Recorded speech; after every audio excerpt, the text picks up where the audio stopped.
Just in the last few hours, a name has jumped to the top of the favourites list to become the next Rangers manager. I'm glad I'm filming this now at 12:30 on the 9th of October, as opposed to literally just a couple of hours ago, because some news has broke, which has, like I say, put one man to the top of the list. In this video, I'm going to be running through what I think Rangers need out of their next manager. I've also asked you guys on Twitter, I'm going to be reading out the Rangers fans what you want as the next manager of Rangers, and we're also going to be looking through some of the top candidates for the job and what they've won in the past and who they are, where they come from, how old they are, and what sort of attributes they have and what they can bring to Ibrox. Stick around as well, because I'm also going to be showing you some of the shouts that are like 100 to 1, 80 to 1. Some of the guys that, like, there's a list of like maybe 50, 60, 70, 80 names, something like that. I've got in front of me all of their odds on Sky Bet, and some of them down the bottom are hilarious. So stick around for that and we'll run through them. But yeah, firstly, who is at the top of the list? Now, some of the odds are probably going to change from when I edit this video and even upload it, let alone over the next few days and weeks if Rangers still don't have a manager going into the latter stage of the international break. So like I say, odds and people coming and going from other clubs may change things a little bit. But firstly, at 4 to 7, so the only one who's odds on to become the Rangers manager is John Eustace. John Eustace is from Solihull. He's 43 years old. He has a bit of managerial experience and maybe one that the Rangers board are going to look at. He's been at QPR, which is where the last manager was, so that could sway some decisions for them. He's done well, and he's just been sacked from Birmingham City. I don't know a huge amount about the sacking. It's literally just broke within the last few minutes, like I say. They are currently 6th in the Championship, so they're doing okay, and they were a club in turmoil not too long ago, but he has a win percentage at Birmingham City of 33%. He was caretaker at QPR for 7 games where he won 28% of his games, and between 2016 and 2018 he was manager of Kidderminster Harriers. He also had a fairly good playing career, playing a few Premier League games for Coventry when he was a youngster, but he's basically only really ever played in the Championship with teams like Stoke, Watford and Derby. He also actually had a short stint at Dundee United as well. And I'm just looking at his credentials now. Kidderminster Harriers manager, QPR assistant, QPR caretaker, Republic of Ireland assistant and Birmingham City for a year. I think Rangers made the decision, what's the word I'm looking for here? They made probably the wrong decision in getting Michael Beale in, and he didn't have enough experience at all, in my opinion. 6 months as a manager at QPR, or whatever, was it even 6 months?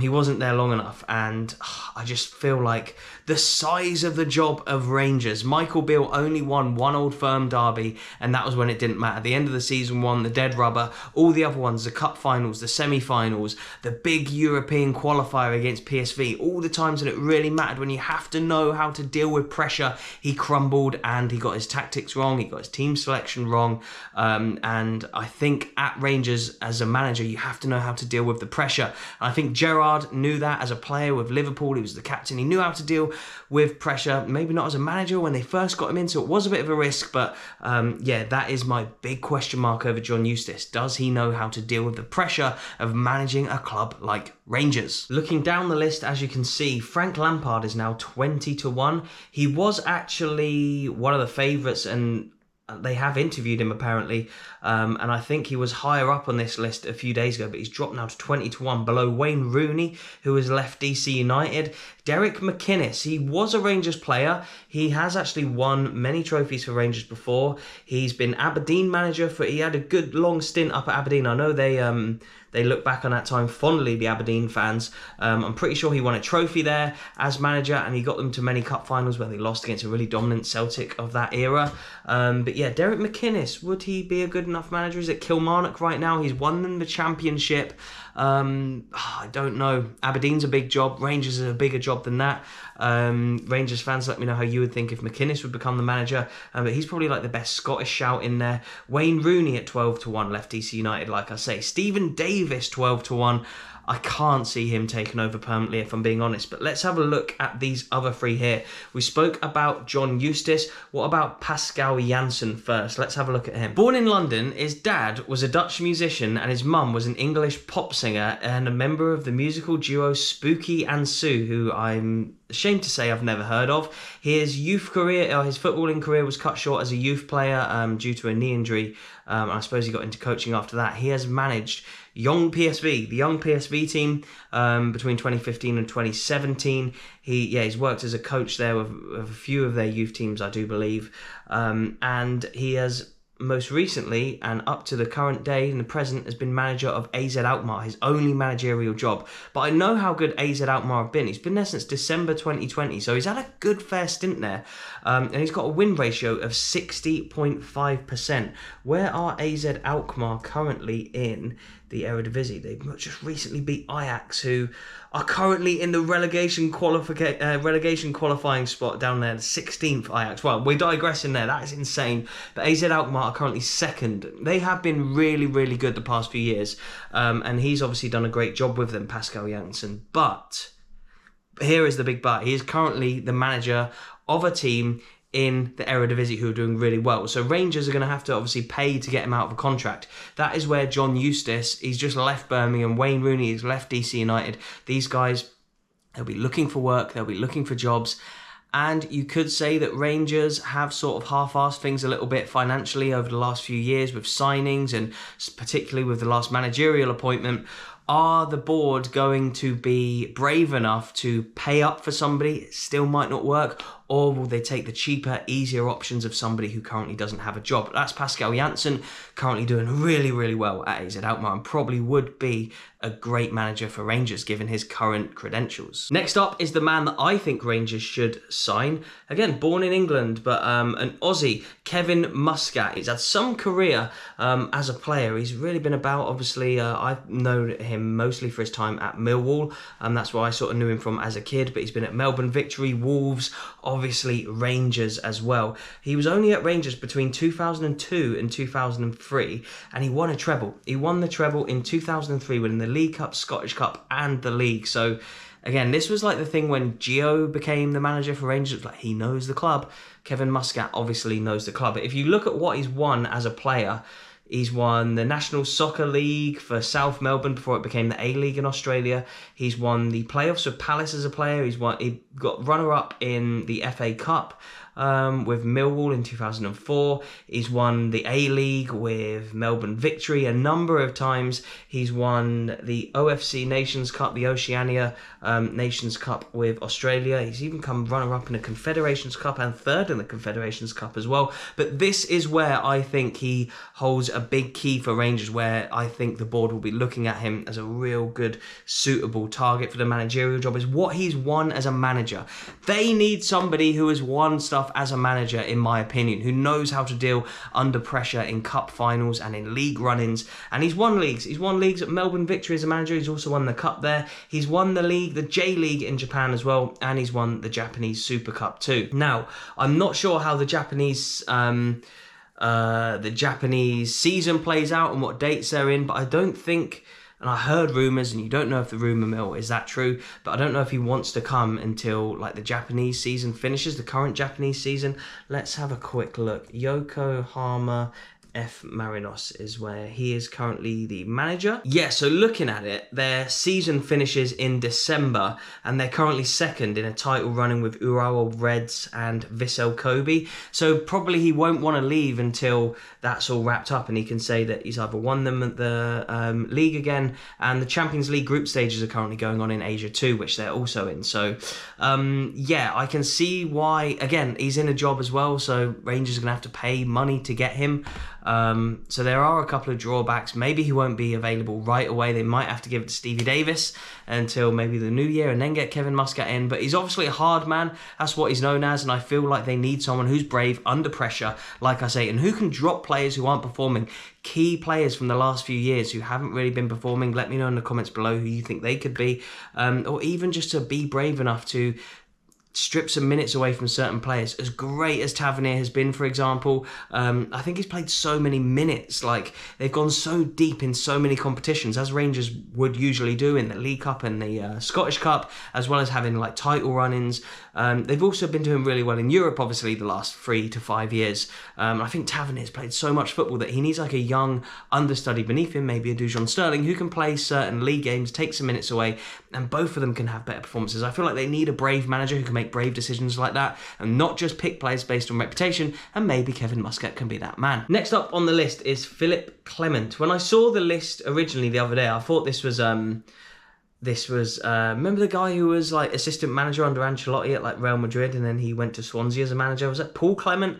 But this bloke here, Philippe Clement, he's from Belgium, so maybe that's how you say it, Philippe Clement, I suppose. But yeah, let's have a look at what he's done throughout his career. He's played most of his football at Club Bruges as a defender, and he also has a fairly decent managerial record in the amount of clubs that he's managed, again adding to his experience, I suppose. He's been at Genk for 2 years, Club Bruges for 3 years, and Monaco for a year, and his win percentages are around about 51 to 57% at those clubs, which isn't bad, but they are sort of the better clubs in sort of their leagues there. As a player, he won the Belgian Cup with Genk, and he won a number of trophies with Club Bruges. As a manager, he won the Belgian Pro League with Genk, and he won 2 Belgian Pro Leagues with Club Bruges as well, and a Belgian Super Cup. Obviously didn't go too well for him at Monaco, I don't suppose. I'm not 100% sure why he would have left in June 2023. But he had a win percentage of 51% there at Monaco. But yeah, he's obviously won stuff as well. Again, Rangers, the size of the club that they are, what the fans expect, they need a manager that has won stuff before. Michael Beale had 6 months managerial experience at QPR. Before that, he'd been youth coach. Obviously, he was a coach at Rangers. He'd been youth coach at Liverpool. Before that, he was like an under-9 coach at Chelsea. And before that, he was a futsal coach. And no disrespect to his career, the career he has had up to this point has been unbelievable. Obviously, what an amazing way to earn your living, and what a fantastic career he's had in coaching.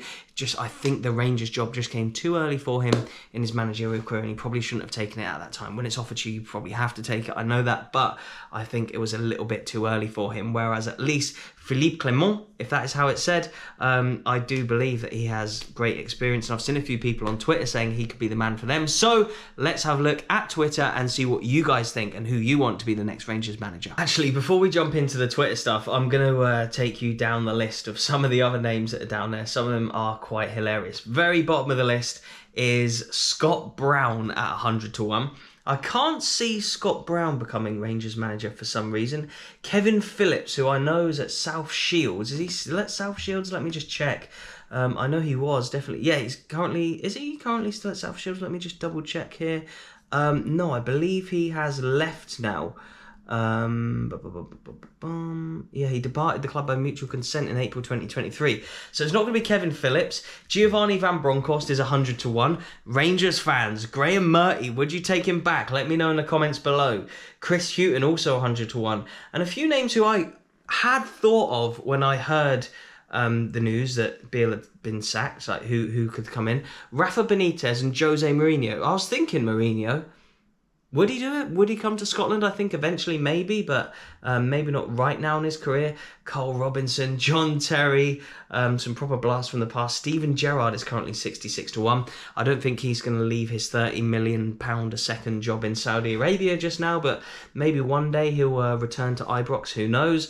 Barry Ferguson, 80 to 1. He's a manager who's won stuff. He's won the Lowland League with Kelty Hearts, so there you go. David Martindale, 66 to 1 at Livingston there. Ali McCoy, 66 to 1. I don't think he's going to leave his jobs in the media to be the Rangers manager. But it is funny how a current Premiership manager, David Martindale, is the same price, 66 to 1, as Ali McCoy, who hasn't worked in football management for years. Michael Carrick, 50 to 1.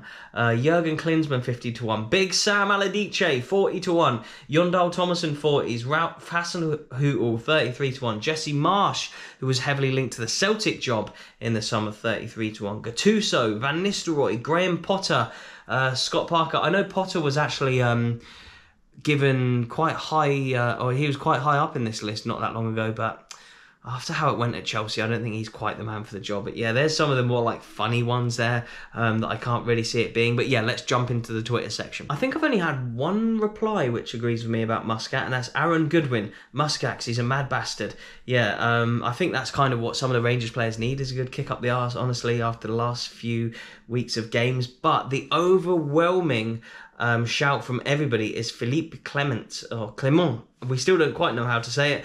As Grant has said, he has won the Belgian league with 2 different clubs on a similar, if not worse, budget and in a more competitive league. And the Rangers Journal as well has agreed with that. Won the Belgian Pro League 3 seasons in a row with 2 different clubs. Got Monaco to a 3rd place finish in Ligue 1. Very intelligent manager who can adjust things in game and plays an attractive brand of football. Yeah, a lot of Philippe Clement, honestly. They're all just saying him. Clement for me. He's available now and not under contract elsewhere, which is a bonus. He has a proven track record against a league of similar level to Scotland. Regardless who we appoint, I will back them 100%. Yeah, that's the thing. He seems like the best manager who currently doesn't have a job. There's a few that don't have jobs. Your Rooneys, your Lampards, I think you're just getting them based on what they've done in their playing career.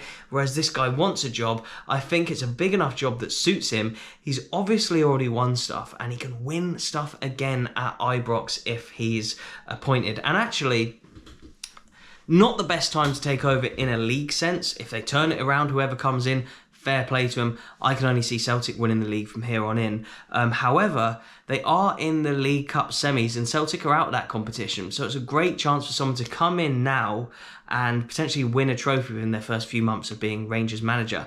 And obviously the Scottish Cup, and they're still in the Europa League, and they might even drop down into the Conference League possibly, which would be an easier one for them to win if they don't progress in the groups in that competition. But it's probably quite a good time to come in as a Rangers manager. You could really turn things around, but I know there's a few issues in the club structurally that people always seem to complain about. I don't know what happens at board level. I'm obviously well out of the loop of stuff like that.